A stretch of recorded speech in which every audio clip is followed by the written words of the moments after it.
All right, I got out my ESR meter here to test capacitors in circuit, which is a new thing for me. And I got this a while back, and I've just been using it a lot. I really like it. So anyway, it's a way to check, just a crude way. It's not going to test everything perfect and everything. It's just a quick check to see if, you know, things are reasonable, right? So you can just kind of go along and check things out. So this one here. Oops.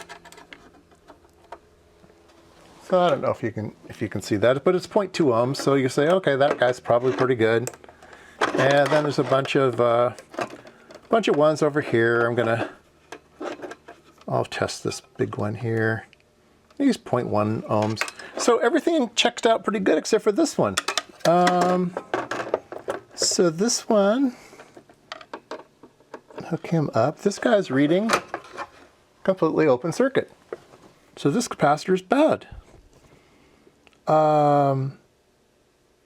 So that's something to fix. Another real quick fix, if you just don't have schematic even or anything like that, just a quick cursory check of old things, check out the capacitors.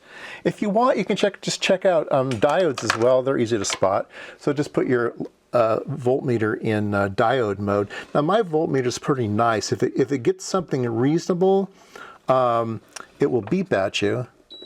And then if it's not something unreasonable, it won't beep at you. So you don't even need to look at the meter. You can just kind of go along like here and just say, okay, these diodes are good. Oh, there's a whole bunch of diodes over here. Good, good, good, good, good, good, good, good, good. So all those diodes are good. Oh, here's some more. Lots of diodes. Must be diode switching over here. So lots of diodes over there. So those all checked out. This looks like there's one over here in the corner. Yep, he checks out good. There's one over here. Yeah, so anyway, that's another quick check. But we do know that this one is bad, so yeah, let's take him out of there, and that guy right there, let's replace him. Wouldn't that be interesting? All right. So the plus side is that away. Let's mark that so I don't get that wrong. You don't know how many times I've taken out a capacitor and then went, no, which way did I go back in? All right, we will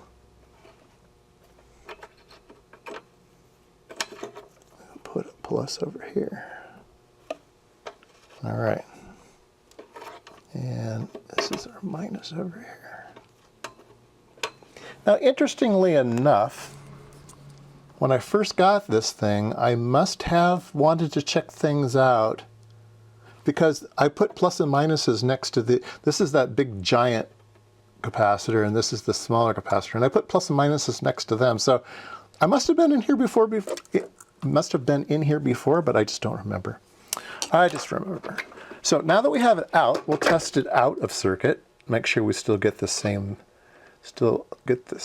answer.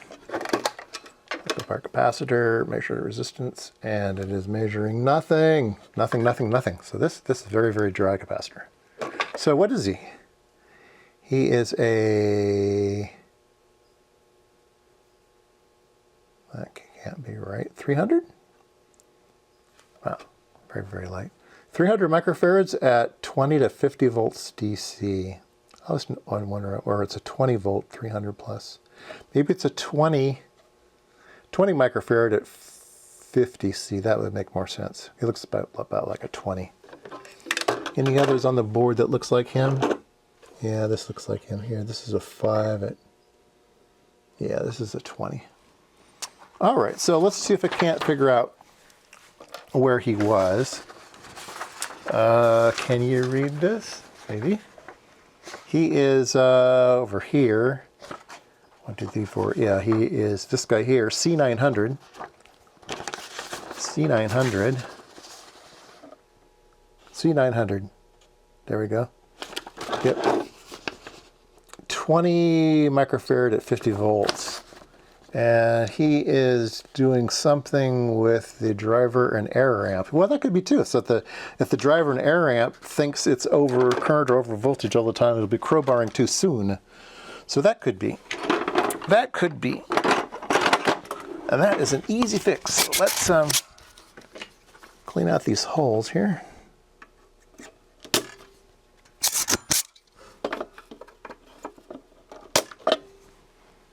All right, and let me go find a 20 microfarad at 50 volts.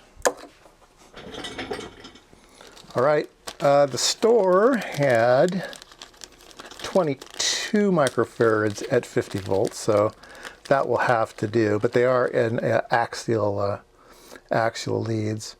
Now, there are radial lead devices where they come out, two of them come out the end, both connectors come out the end, and axial, they come out at both. The way that I remember it looks like an axle out of a car, right? Axle, so it's axial. So if you think about radial spokes on a wheel, then it doesn't help you much because they look the same way, but that's the way I remember it, as axial.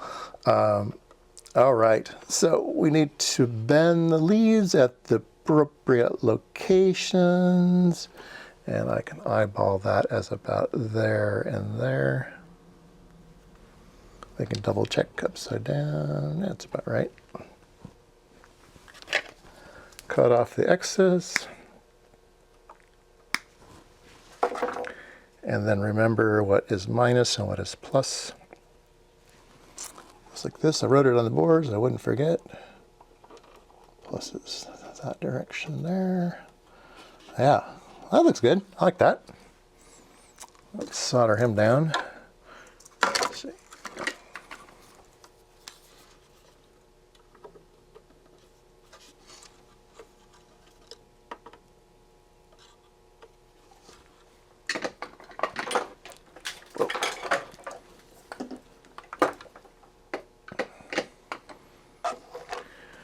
Okay, taking bets.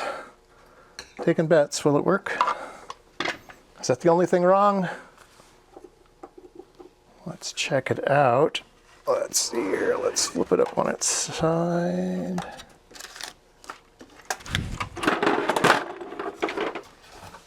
And flip it all the way. All right. Let me get my load resistor here. I don't remember what it's set to. I think it's set to something like 10 ohms. Let me, it's one of those sliding resistors. And let's measure him. I knew he was a reasonable value. And it's a 160 watt resistor, so I can't blow it up. No way. It is set to 10 ohms exactly. That's what I thought. All right, so 10 ohm resistor. So 10 volts, 10 ohms is 1 amp, right? All right, so let's see if we can do that. Turn it on, and nothing, nothing, nothing. I don't have it hooked up to the resistor yet. Let's hook it up to the resistor and see if things differ. And they do, and I hear a in the back like it's grunting. It's a transformer sound. I can tell the transformer is trying to work. Okay, so. Oh, this is volts. Okay, so let me go back. Let's redo this. I had it set to, so with no load. Ah, okay, so with no load. It's acting a bit funny. Maybe it just takes a while for it to settle. It doesn't feel right to me. It's not really following my fingers very well. Let's put 10 volts across 10 ohms. And it's doing that. Let's check the amperage. And it says 1.5 amps. So something's not right there. Yeah. I can lower it down to 1 amp. Let's measure 1.5 amps, which is kind of weird. Let's take it up to 2 amps. That should be 20 volts. Okay, this reads 2 amps. And we're getting 14 volts, 15 volts. Yeah, something not right. Let's check the meter. Let's see if it's measuring voltage correctly.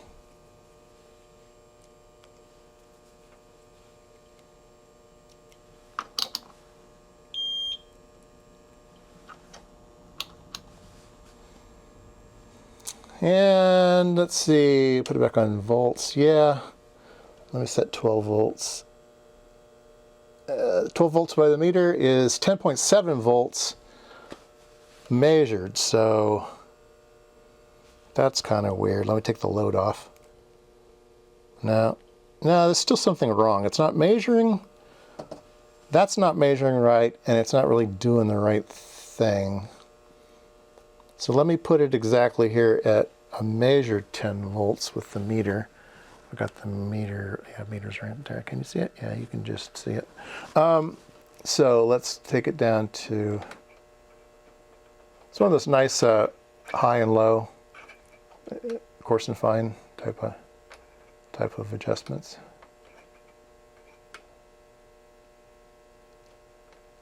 All right, there's exactly 10 volts.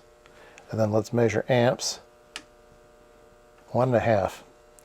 Okay, well, let's measure amps with the meter, see if the amps are off as well. So, okay. And we are measuring 1 amp, 9.89. 1 amp on the meter, and this is measuring like that 1.5 business. That's not right. Let's take it up here to exactly 1 amp. That's 1 amp, right? Yeah, it's kind of fiddly with the volts here. Oops.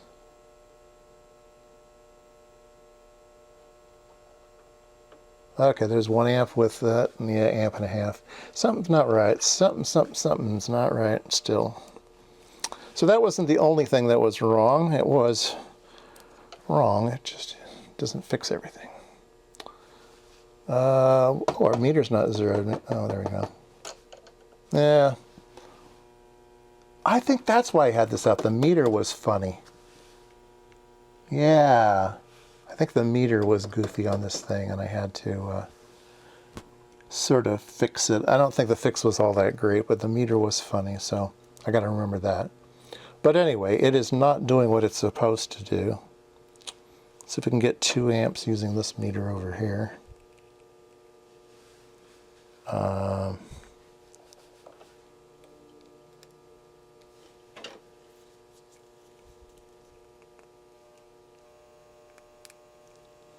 Okay, that's 1 amp. And over here, 14 volts. So let's turn the current up, turn the voltage up. Oh, making really bad sounds now. Try to get to 3 amps, it's just not working well. I need a different load resistor too. But anyway, it's still not working right. I need to troubleshoot some more.